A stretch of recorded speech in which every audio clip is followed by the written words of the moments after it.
از ابو موسی اشعری رضی الله عنه روایت است که گفت رسول الله صلی الله علیه و سلم فرمود انما مثل الجلیس الصالح و جلیس السوء كحامل المسك ونافخ الكير فحامل المسك إما أن يحذيك وإما أن تبتاع منه وإما أن تجد منه ريحا طيبة ونافخ الكير إما أن يحرق ثيابك وإما أن تجد منه ريحا منتنة متفق علیه.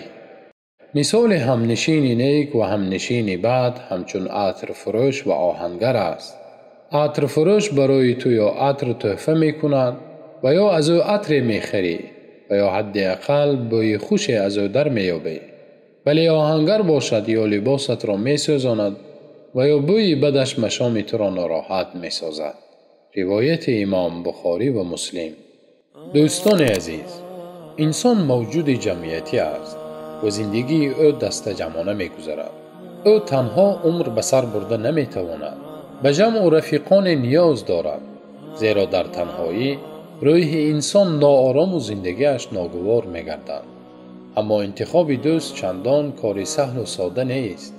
انسان می باید در انتخاب رفیق و همنشینش خوب با دقت باشد.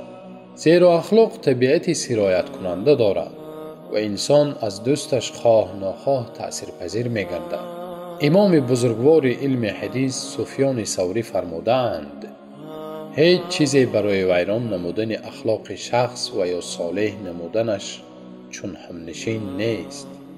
منشین با بدان که صحبت بد گرچه پاکی تو را پلید کند. آفتاب بدین بزرگی را پاره ابر ناپدید کند. دیگری فرموده است ای برادر دور باش از یار بد، یار بد بدتر بود از مار بد.